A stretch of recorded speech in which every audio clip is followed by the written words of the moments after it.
사실 우리 주변에는요, 눈에 보이지 않는 아주 작은 생물들의 세상이 펼쳐져 있거든요. 근데 문득 이런 생각 안 드세요? 이 벌레들, 과연 우리 친구일까요? 아니면 적일까요? 오늘 바로 이 복잡하고도 진짜 흥미로운 관계의 실체를 한번 파헤쳐 보겠습니다. 자, 만약에 말이죠. 여러분 집에서 가장 위험한 생물이 눈에 보이지 않는다면 어떨까요?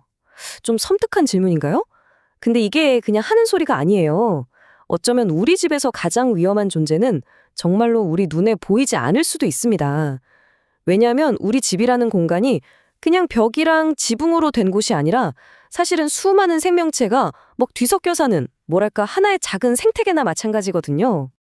자, 그럼 먼저 우리가 보통 적이다 라고 생각하는 녀석들부터 한번 만나볼까요? 바로 우리 집에 몰래 들어와서 우리랑 공간을 다투는 그 불청객들 말이에요. 자, 여기 숫자 6만이 있습니다. 이게 뭐냐면요. 한 신개미 군체에 있는 개체수예요. 이 6만 마리가 하루에 나무를 5g씩 묵어치울 수 있대요. 이게 구적 5g? 싶으시죠? 근데 바로 이런 식으로 우리 집이 정말 소리 소문 없이 서서히 갉아먹히고 있을 수 있다는 무서운 신호입니다. 침노린재. 이 녀석은 진짜 훨씬 더 직접적인 위협이에요.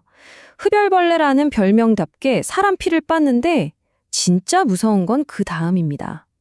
사람을 문 바로 그 자리에 배설물을 남겨요. 그럼 그 안에 있던 기생충이 상처를 통해서 우리 몸속으로 스며드는 거죠. 그 결과가 바로 샤가스병이라는 아주 무서운 질병으로 이어질 수 있습니다. 정말 생각만 해도 소름 끼치는 공격 방식이죠? 자, 지금까지는 그래도 눈에 보이는 위협이었잖아요. 그럼 이제 보이지 않는 위협으로 한번 넘어가 볼게요. 여러분, 먼지 한 톨, 정말 작은 그 먼지 한 톨 안에 세상에 무려 5천 마리의 진먼지 진드기가 살 수 있다는 거 아세요? 와, 지금 이 순간에도 우리 주변에 얼마나 많은 생물이 같이 살고 있는지 상상조차 안 되네요. 와, 그리고 여기서 진짜 많은 분들이 오해하시는 게 하나 있어요. 흔히 나 진드기한테 물렸나 봐 이런 말 하잖아요.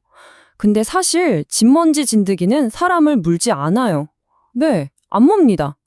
그럼 뭐가 문제냐고요? 진짜 문제는 다른 데 있습니다.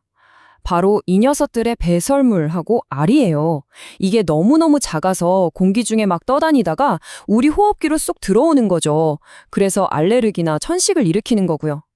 그러니까 진짜 범인은 진드기 자체가 아니었던 셈이죠. 이런 친구냐 적이냐 하는 구도는 꼭 집안에만 있는 게 아니에요. 우리 집 정원에서도 아주 쉽게 볼 수 있죠. 내가 애지중지 키운 상추잎을 밤새 갉아먹는 달팽이. 이건 뭐 완전 악몽 같은 적이죠. 근데 반대로 식물에 해로운 진딧물을 싹 잡아먹는 무당벌레는 정말 고마운 친구잖아요? 보세요. 같은 공간 안에서도 역할이 이렇게나 다릅니다. 자, 지금까지는 뭐 집안의 작은 골칫거리 수준이었죠. 이제는요, 스케일을 확 키워보겠습니다. 차원이 다른 이야기예요. 한두 마리가 아니라 수억 마리가 모여서 아예 한 나라를 위협하는 거대한 재앙. 네, 바로 메뚜기 떼 이야기입니다. 100톤. 상상이 가시나요? 이게 5천만 마리짜리 중간 규모 메뚜기 떼가 단 하루 만에 먹어치우는 채소의 양입니다. 하루 안에요. 이건 그냥 수만 명의 식량을 하루아침에 싹 없애버릴 수 있는 말 그대로 날아다니는 재앙인 거죠. 사실 이 메뚜기 떼는 인류에게 아주 오래된 공포였습니다. 얼마나 오래됐냐면 그 유명한 고대 이집트의 재앙 기록에도 등장할 정도니까요. 근데 옛날 얘기지 할 게 아니에요. 그 파괴력은 현대에도 여전해서 불과 1931년 북아프리카에서는요. 메뚜기 떼가 모든 농작물을 그냥 싹 다 휩쓸고 지나가는 바람에 거의 10만 명이 굶주림으로 사망하는 정말 끔찍한 비극이 있었습니다. 아니 근데 좀 이상하지 않으세요? 평범한 메뚜기가 대체 어떻게 이렇게 파괴적인 무리가 되는 걸까요? 모든 것의 시작은 놀랍게도 비입니다. 평소에는 그냥 혼자 조용히 지내던 메뚜기들이 비가 와서 먹을 게 풍부해지면 한 곳으로 막 모여들기 시작해요. 바로 그 순간 녀석들한테 무서운 변화가 일어나는 겁니다. 마치 지킬 박사와 하이드처럼 모습이랑 성격이 엄청 공격적으로 변하고 무서운 속도로 번식하면서 모든 걸 집어삼키는 거대한 재앙으로 변신하는 거죠. 자, 지금까지는 우리를 위협하는 적들에 대한 좀 무서운 이야기들을 했죠? 근데요, 동전의 양면처럼 반대편 이야기도 있습니다. 이 작은 생물들 없이는 우리 인류가 살아가기 힘든 경우도 있다는 거죠. 이제부터는 우리의 소중한 친구들을 만나볼 시간입니다. 꿀벌은 인류가 고대로부터 자신의 이익을 위해 기른 유일한 곤충이다. 이 말 그대로 꿀벌은 정말 특별한 존재예요. 인류가 아주 오래전부터 자신들의 이익을 위해서 길들인 거의 유일한 곤충이거든요. 이건 뭐 그냥 단순한 관계를 넘어서 수천 년 동안 이어진 아주 깊은 파트너십이라고 할 수 있죠. 요즘 우리가 쓰는 벌통을 보면요, 인간과 꿀벌의 협력이 얼마나 대단한지 알 수 있어요. 이게 정말 기가 막힌 발명품이거든요. 꿀을 저장하는 공간이랑 여왕벌이 알을 낳는 공간을 아예 분리해놨어요. 심지어 몸집이 작은 일벌만 통과할 수 있는 격광판이라는 걸 설치해서 덩치가 큰 여왕벌이 꿀 저장고로 넘어오는 걸 딱 막아버립니다. 덕분에 우리는 벌집을 막 엉망으로 만들지 않고도 꿀을 아주 쉽고 깔끔하게 얻을 수 있게 된 거예요. 진짜 똑똑하죠? 아니, 이 작은 일꾼들이 대체 얼마나 부지런한지 아세요? 벌 한 통이 있잖아요. 그 추운 겨울을 무사히 나기 위해서 비축해두는 꿀의 양이 무려 27kg, 그러니까 60파운드에 달한대요. 와, 정말 어마어마한 양 아닙니까? 자, 이제 이번 이야기에서 어쩌면 가장 흥미로운 사례로 넘어가 볼까 합니다.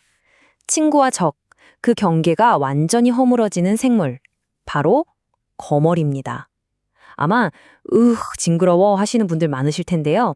과연 이 거머리는 우리의 친구일까요? 아니면 적일까요? 무려 300개의 이빨을 가진 고대의 흡혈귀. 아, 듣기만 해도 뭔가 오싹하지 않나요? 아마 거머리에 대한 우리 대부분의 첫인상이 딱 이렇지 않을까 싶네요. 하지만 이 흡혈귀라는 이미지는요, 이야기의 딱 절반에 불과합니다.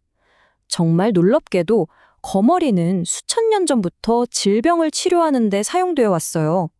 19세기 프랑스에서는 한 해에 자그마치 4천만 마리를 수입했을 정도로 엄청나게 대중적인 치료법이었고요. 심지어는 오늘날 최첨단 현대의학에서도 미세수술에 없어서는 안 될 존재로 다시 주목받고 있습니다. 아니, 어떻게 거머리가 수술을 돕냐고요? 그 비밀은 바로 침 속에 있습니다. 거머리 침에는 시루딘이라는 아주 강력한 혈액 항응고 성분이 들어있거든요. 말 그대로 피가 굳는 걸 막아주는 물질이에요. 그래서 예를 들어 절단된 손가락을 다시 붙이는 수술 같은 걸 할 때 혈액순환이 잘 되도록 돕는 아주 결정적인 역할을 하는 거죠. 결국 거머리의 이중성은 바로 여기에 있는 겁니다. 피를 빨아먹는다는 그 징그러운 적의 특성이 아주 역설적이 돼도 혈액순환을 도와서 생명을 구하는 친구의 역할을 가능하게 만든다는 점. 와, 이거 정말 놀라운 아이러니 아닌가요? 그리고 거머리가 그냥 옛날 이야기, 과거의 유물이 아니라는 확실한 증거가 또 있습니다. 지금 영국 웨일스에 있는 한 농장에서만요, 매년 5만 마리가 넘는 거머리를 키워서 전 세계 30개국 병원에 공급하고 있대요. 이 숫자 하나만 봐도 오늘날 의료 현장에서 거머리가 얼마나 중요한 역할을 하고 있는지 딱 감이 오시죠? 자, 결국 오늘 우리가 내릴 수 있는 결론은 바로 이거 같아요. 어떤 생물을 친구다, 적이다 이렇게 부르는 건 처음부터 딱 정해져 있는 게 아니라는 거죠. 모든 건 전적으로 우리의 관점, 그리고 그 순간의 상황에 달려 있는 겁니다. 이제 이 이야기를 마무리하면서 마지막으로 여러분께 질문을 하나 던져볼까 합니다. 세상은 계속해서 변하고 우리의 지식도 계속 발전하잖아요. 그렇다면 지금 당장 우리가 두려워하고 해롭다고 여기는 그 수많은 적들 중에서 먼 미래에 인류의 가장 중요한 동맹이 될 존재는 과연 무엇일까요?